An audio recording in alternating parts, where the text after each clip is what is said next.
Welcome to Neurodivergent Pulse, where we explore the often misunderstood world of neurodivergence with experts, parents, teachers, and therapists.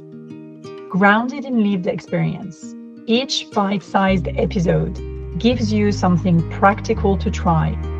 I am your host, Laetitia, AI expert, neurodivergent mom and founder of Understanding Zoe. This podcast is recorded on Daryl country. I acknowledge that sovereignty was never ceded. It always was and always will be Aboriginal land. Hello, Jenn and Jess. We are doing it. Welcome to the Neurodivergent Pulse podcast. Thank you so much for having us. We're so excited to be here.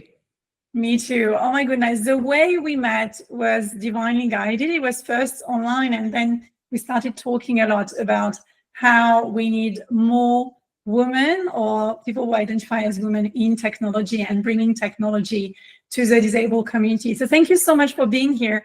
Before we start the podcast, I always love to give an opportunity to the guests to introduce themselves and their journey, because there is always a beautiful story behind the work that we all do. So can you share a bit about your own journey? What led you to do what you're doing now? Oh, that's such a beautiful question. So my background, by the way, it's Jen for the listeners. I am a speech therapist by trade. So I've been a speechy for a number of years now, but I've been working sort of in the disability space since I was a student at university. Where does the journey begin? I think it started in lots of different spaces. I started in sort of private practice, and then I moved into schools, and quite quickly when I moved into schools, I realized how quickly that environmental shift changes and how important the environment is for young learners that are neurodivergent. I've always been a big champion for families. I think the tools and the skills that I have as a speechy only stretch so far unless I'm also empowering families to have the right resources, the right tools, the right adjustments to really empower and lead the people that they care so deeply for. So a speechy, I'm also a mum, and obviously with Jess, I'm the co-founder of a beautiful assistive technology called MyComms. Thank you. Thank you, Jen. Jess, would you like to introduce yourself as well? Of course, thank you. So I'm Jess, and my background is in teaching. I'm also a positive behaviour support practitioner. I started off my career in early childhood and very quickly gravitated to the neurodivergent learners in my classroom. And it was just something that, I was magnetised to those learners and those learners were magnetised to me. And it was just a beautiful relationship. It was a great place to start my career. From there, I moved very quickly into transdisciplinary settings where I got to learn a lot from different allied health professionals. From there, I moved to regional New South Wales, where I currently work as an inclusion consultant and a key worker. And I think for me, my journey really started before I had a lot of the language around executive functioning, around neurodivergence, around anything, that we kind of speak about today. But what I did see was the unique strengths and needs of those children in my classroom. So I've learned a lot from those children and those families, and I'm really grateful for everyone I've met along the way. I think that continues. Meeting Jen was also a turning point for me, and she brought this really beautiful clinical depth and curiosity to the communication and the learning in my classroom. We approach things really differently, as we do, from speechy and teacher, but I think that's what makes it really beautiful. And I think creating MyComms and then starting up this journey together has been a really deep dive into our learning, but we continue to collaborate and bring our strengths forward. I love it. Thank you so much to both of you for giving this beautiful introduction. And I will add to that you're both very affirming, and we share a set of value, which is really looking at strengths-based approach rather than a fixing mindset and approach. And that's where I just appreciate our relationship, and I have lots of respect for what you're doing and who you are. So you mentioned it very quickly, Jess, around executive functioning. So when we speak about executive overload, what does that really mean in the context of neurodivergent children, and how can we support them better? And I know you're all about visual support, but can you explain a bit for us what it means, this executive overload, executive functioning struggle that we may face? I think I'll jump in there. Executive functioning is a really complicated thing to talk about. And I think before we talk about overload, it's important to recognize exactly what executive functioning is. Yes. Now, I have been in this space for a number of years, and what I find is that it's important to grab little digestible pieces of what executive functioning is. Every time, Jess and I are at a conference, or I'm in a space for learning, or I'm reading a research paper, I find myself discovering new things. And that is simply because the more you know, the less you know. So looking at it today in the terms of the conversation of what is overload, I really wanted to just share a very manageable piece of what executive functioning is, and then layer in what is an overload. So the best way and the best starting point to understand what executive functioning is about recognizing that it's the brain's admin center. It helps us organize information, remember what to do next, shift between ideas, and the big one, manage emotions. So these skills take years to develop, and they grow at different rates for different people, and are very sensitive to things such as stress, language load, unpredictability, and of course, fatigue. So executive functioning overload is what happens when the admin center has more to manage than it can hold. And why that's interesting is that it's not a behavior problem, it's a capacity issue. When the admin center is sort of in that state of overwhelm, and I'm sure a lot of the families listening today will recognize this, is that we start to see things like, forgetting steps of a familiar task, or, getting stuck or freezing, big emotions in moments that feel quite small, trouble shifting from one activity to another, being unable to start a task even when they want to, or behavior that can often look oppositional, but where actually it's really just an overload. A good example might be a school-aged child, so a little 8-year-old who's just come in from lunchtime. And being in the context, Jess and I have been in schools, we do see this quite often. And that is, they come into the classroom, and as the teacher or the educator in that space, we might say something like, okay, grab your maths book, finish what we did yesterday, remember to hand it in, and then we're going to start this task. Oh, I've already sort of forgotten the instructions I gave you, but really, those sorts of demands or instructions require lots of things, and that includes 4 steps. Shifting from play, being in the playground, to a space of learning and focus. You have to manage noise within the classroom. You have to find materials, and you really do need to settle down that body and that nervous system and prepare for attention. If that person is experiencing executive functioning, if their person's executive functioning, is quite stretched, tired, hungry, tricky time in the playground, or they've just simply been processing too much language across the day, those steps and then instructions from their beautiful teacher or educator can pile up really quickly. And that overload would look like them sitting still and not starting, them getting up repeatedly just to change pencils, saying, I don't want to do that, melting down over the smallest piece of frustration within the task, or refusing, shutting down, or in many cases, leaving the room. So none of this means that that child doesn't care or that they're not capable. It means that their admin center in the brain has just reached capacity. Thank you, Jenn, for giving that very clear example, which was my follow-up question. So it's perfect. You gave us an example which is very tangible, and I can really experience this as a mother of a child who has maybe a window of tolerance that is different to other child, and their admin center is, kind of quickly overloaded. And so that's where I would love to ask you, how can we make this easier? And how can, in this example, let's go back to this example, what are the visual cues, or how visual could really help in this process? And it can be Jess or you. Is it me? I don't know. So one of you could. I can jump in. Yeah, I can jump into your example. So Visuals are really helpful, Laetitia, because if you think about words, they're invisible. They move really quickly. We all say them a little bit differently. So I might pause and say something. You might be a fast speaker. I might be a loud speaker. And everyone is going to have their preferences. So language is hard in that way because as soon as they come out, they're gone. Whereas visuals, they're here to stay. They're concrete. They often don't change. So let's say, you know, a road sign, for example, I can reliably look at that stop sign every time I'm at that intersection. And that's a really reliable cue for me to know, yep, this is where I stop. It's really clear. I know what to do. It's always here. So visuals are really, really powerful. They can create really predictable routines. So returning to that example of the boy who's moved from the playground into the learning space. So he was given 4 steps. I can't remember exactly what they are.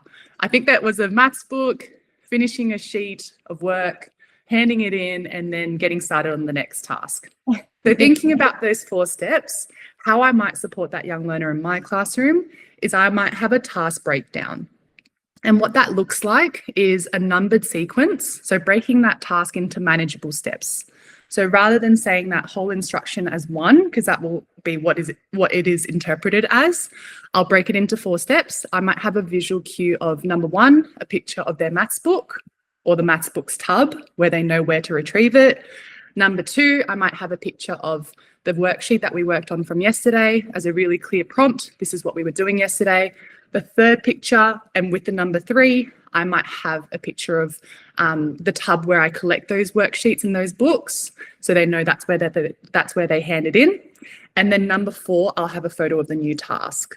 So it's really clear where they are up to in that sequence, and children can then independently move through that without feeling like they have to do all 4 things at once, or that they haven't done some of it, or they've done it in the incorrect order.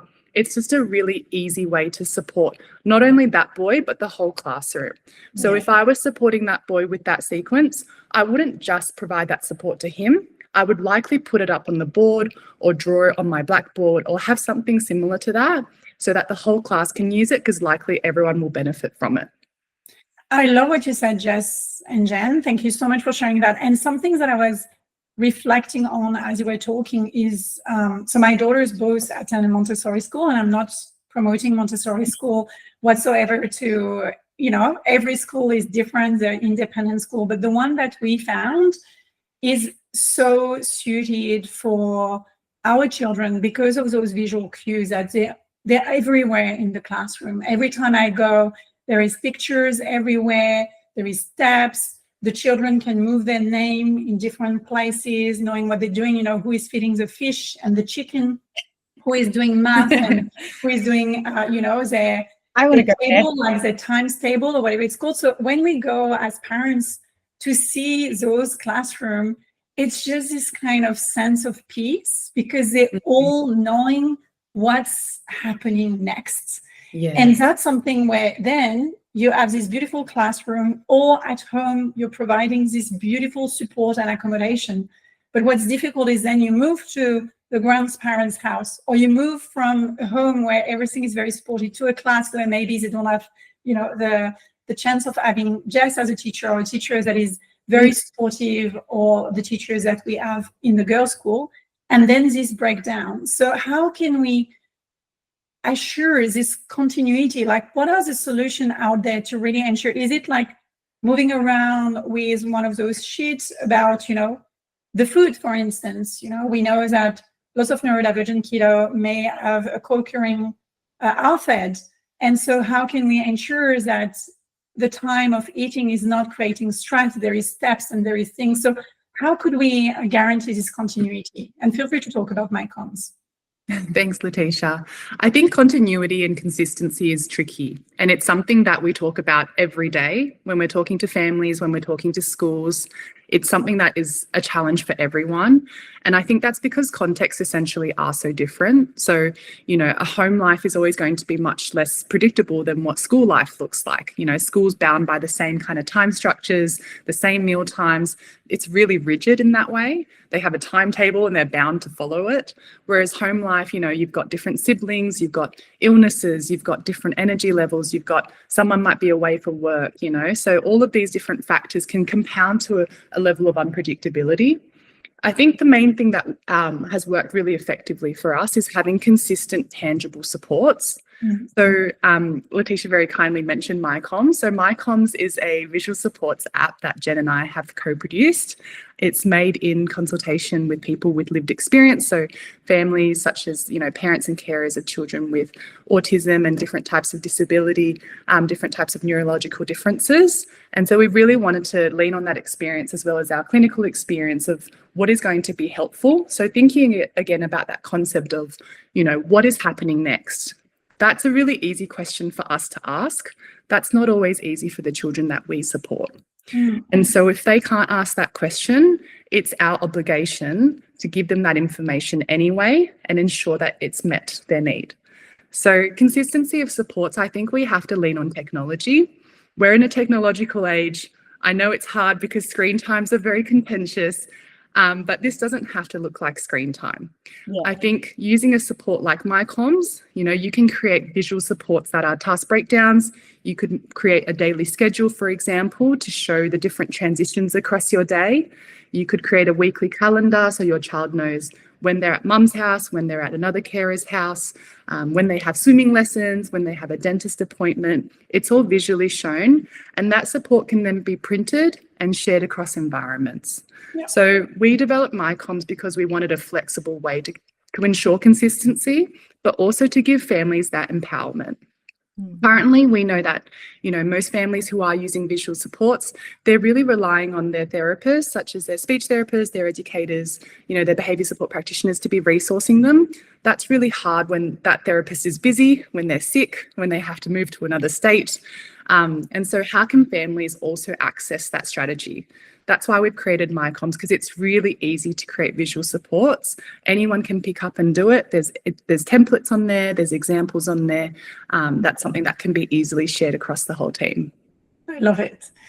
You answered so many of my follow-on questions by this one, and it's really powerful because I really think that technology should enable, rather than be cumbersome and painful. And this is really where I love the synergy we have between Understanding Zoe and MyComms in the fact that we are not using technology to replace expertise and knowledge. We are using technology to enhance and guarantee this continuity and this consistency, which is actually what's really missing, I guess, in the ecosystem. So I just wanted to ask you this question, which is, what do we see as being the ripple effect of that when we have a child or even an adult who is having clear steps, clear visual communication tool at their disposal through MyComms or another way through, you know, if you prefer to stay with your therapist and you have a chance that your therapist is always creating those visuals for you. Again, we are here to enhance, we're not here to replace. But what have you seen becoming then easier? What is the ripple effect? Because I always think that when we use tool like MyComms, like Understanding Zoe, we see that, yes, it's solving this pain point, this problem, but then we can see a ripple effect in other sphere of life, in other sphere that may not be, you know, thought about early on. So yeah, go ahead. What has been the positive impact in the ripple effect?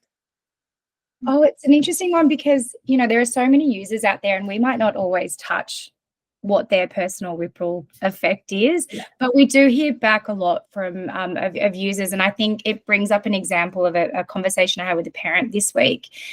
But we know that when communication is clearer, we see children that are more calm.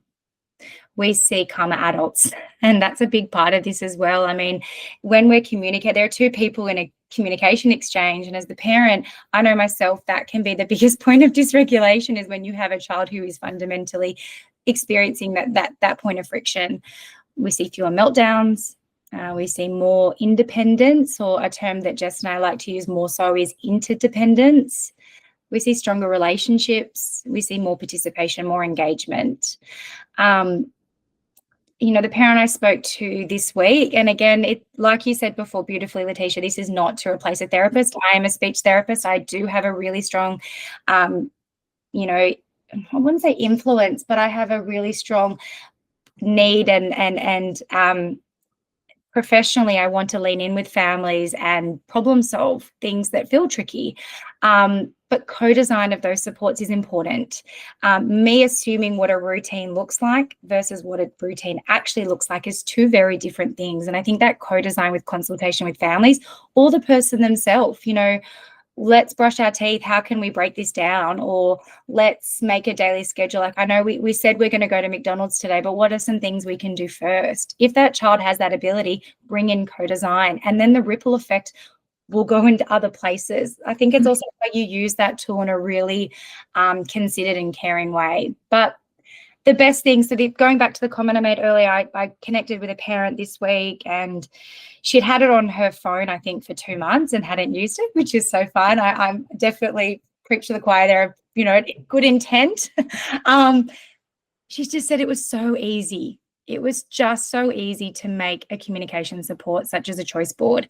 She said that communicating that something wasn't happening till Sunday was easy. I mean, how many times at the moment are we saying that Christmas, oh, it's in this many sleeps? I mean, our Christmas tree's been up since November, but like it is really hard to communicate those messages without an anchor. And she said suddenly there was an anchor and the anchor was personalized. It was a photo of the grandparent that was coming to visit. And it wasn't something that was a word that disappeared the second she said it. It was shared in front of them. The photo of Nana was right there.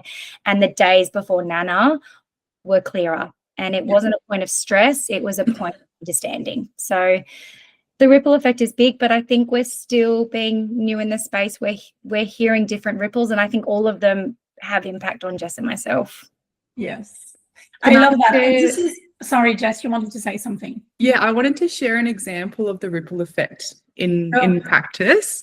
So one of the users, she's a beautiful mum. She has 2 young children who are autistic and also have an intellectual disability. So one of her boys has a lot of physical health concerns as well. And so they're often in and out of the hospital. They have, he's had to undergo a few surgeries and he's only a few years old. So it's quite stressful for them as a family. And this particular parent shared with us that it wasn't necessarily the medical, you know, event itself that was stressful. It was the lead up to and then what followed after. Because often what would happen is that event would be quite traumatic for that young boy because, you know, he didn't feel informed, he didn't know what was happening, he didn't know when it would end. And so after, you know, returning home, he often wouldn't be able to leave the home for days or weeks, unable to attend school. The ripple effect on that family was massive. As you can imagine, people need to go to work, people need life to continue functioning, but it had to come to a screaming halt because it was too much. She used MyComms with him during a hospital visit and he had to go under. So she managed to get photos of the actual anesthesiologist and the actual room that they would be operating in. And she showed him the photos as it was happening. It was the first time that she saw him beckon the anesthesiologist close to him. He looked at the photo, looked at her, smiled. And for that mum, she said that was the first time that I really saw that he comprehended what was happening. And for him to smile in that environment was so significant for her. She could not believe it. That then had a beautiful ripple effect in that he was not traumatized. He felt empowered. The next day, he actually wanted to revisit her phone and just look at the photos to really reflect on the experience. But now as a family, they feel so much more empowered to have medical experiences and to go to appointments and do the things that they have to do as a family that are non-negotiables. So I think that story brings us to tears all the time. Because it's just so special. But I think that's an example of what a simple bit of information can do. I love it. And this is what I love with MyComms. MyComms is about understanding what's going to happen. Understanding Zoe is about feeling understood. And without understanding what's going to happen or what's, you know, happening right now, what you're going to do next and so on. And then without the other part of feeling understood, your sense of safety is actually really impacted. And that's where we always go back to safety, or I always go back to safety. You can disagree with me there, Jenn and Jess, but we have really 2 rules in our family is it safe and is it respectful? And those are very simple rules and only those 2 rules, and respectful towards oneself and others and safe towards oneself and others. And those are, you know, things that really, I think, is embedding in this concept. So thank you so much for sharing that story, Jess. It was really moving for me as well. And I know that sometimes a visit to the dentist, you know, not going as, you know, extreme as going to the hospital, having those kind of steps of preparation, you know, showing what the room look like, who is going to be the person, really helps in our family to escalate the demand and the overwhelmed and the feeling of, oh my goodness, what's going to happen next, and so on. So thank you so much. So before I let you go, because we're already at time, I just want to ask you, what is one visual or one strategy you personally can't live without? I can share mine if you want, but yeah, I would love to hear yours. You go first, for sure. Oh, you want me to go first? It's when I record the podcast. Because otherwise it happened to me in the past. I had another podcast before for about 4 years. So it's not like I'm a new podcaster. It's just I need those steps because I get into the conversation and I forget to record, or I forget to, you know, pull up the questions that I've prepared. So I have those visual post-it and steps that are here. Then I can be like, okay, so do this, do that, do this. And it's as simple as post-it notes for me, but that's something that really helps me. And I can't live without post-it notes, maybe because I'm a former strategy consultant, but post-it notes are my life. So yeah, so that's me. What about you? Ooh, I'll go first. Mine is a weekly calendar. So in MyComms, we have weekly calendars and they're great. And I use my children both have one because I'm a personal user as well, but I have one in there myself. And that weekly calendar is my meal planner. And it just takes that executive functioning load off my brain. So I know how to plan out my week, because the second I feel like the kids go out the door, they're straight back in. And it needs to be on the table, and Jess will laugh because it always seems it should just be bolognese, really. So, but a weekly planner is just such an important one, you know, for me and my needs and the demands in my life, but also for my children, because there's always something to look forward to in that. And there's also things to solidify and say, hey, like, you know, Jess was talking about before, some things are non-negotiable and they can cause friction, but it's important that there's at least a level of forewarning that they're going to happen. So absolutely a weekly calendar for me. I love it. What about you, Jess? For me, I think it's Instagram. That's probably a visual support for me, because if I'm going to a new restaurant or I'm looking up, you know, an Airbnb, I'm looking up a park. Even when I was going cherry picking last weekend, I was like, I'm going to look them up on Instagram and I'm going to look at the photos and I'm going to see if that's the kind of sensory environment I want to be in. And I think those photos, you know, when you talk about safety, Jenn and I often talk about photos as being an anchor for emotional security. They just bring so much connection, but also a real safety sense, you know. And I think that's something I probably use all the time. I love it. And it's so true. And we say that a picture is equivalent to 1,000 words. So that's really that. And I do the same, you know, before someone's telling me, we go to this restaurant, I look at the, you know, the menu, of course, but also in their Instagram, what does this meal look like? Is it something that I feel is too big, too small? Does it look too elaborated? Will I feel safe eating this? You know, it's like those moments where I love it. It's so good, such a simple one, but it's true. I rely on it too. Can I add on that as well, that with MyComms, the one thing that families do love about it, and why we built it the way we did, is that it is somebody's personal photos. And I think in our industry, and a lot of people that, you know, tapping into this podcast might go, oh yeah, we use visuals, and often they are cartoon drawings, and there is a space for that. But the difference between a cartoon and a photo is very different, because a drawing of a classroom versus the classroom your child is going to can be the difference between understanding and transitioning versus I'm confused. So, you know, a little bit like Instagram. I was laughing, Jess, because I use Instagram a lot, but Jess is very quiet on Instagram. I should be more like Jess. But the idea is that there's anchored meaning. You know, when we book a hotel, we scrutinize those photos. When Jess goes cherry picking, she's looking at the photos, the details. looking at cartoon images, the information is so salient and it anchors exactly what to expect. And that's exactly why we built MyComms, so that families could put their camera roll into supports and reflect their life, not someone else's. I love it. So I had a tagline for you because, you know, I'm a former strategy consultant, and I look, it's like you are the Instagram of communication, you know? Ooh, This is it. It's like, you know, how some people are like, we are the Airbnb of this, we are the Instagram of that. This is it. So for anyone who made it this far on the podcast, I would just love for the listeners to know how they can find out more about MyComms, how can they connect with each of you, what are the way for that, and it will be all written in the show notes. So MyComms, because it's been asked before, is spelled MyComms. And the best way of remembering it is to think it's called My Communication Supports. We're available on Android and Apple. You can download us. We're about to release the iPad version, which is very exciting. So if you're listening today, that means you can download it. We're available in Australia, but very soon we'll be available internationally, which is important to reach those families that are curious and in need. Otherwise, we're also on Instagram. So MyComms, spelt the same way before, .au. So please jump on, please give us a follow. We also offer professional development to allied health services, schools, preschools, and we're really excited. It's definitely, first and foremost, we're clinicians, we're educators, and then, you know, women in tech is maybe a bit of a stretch. secondary. But we're learning, and we're very excited and very humbled by the opportunity to help families the way that we do. Thank you. Thank you, Jess and Jenn, for coming today on the podcast. Thanks for having us, Laetitia. It's been great. Welcome, Zoe, for another episode of the Neurodivergent Pulse. And I am going to ask you a question right now.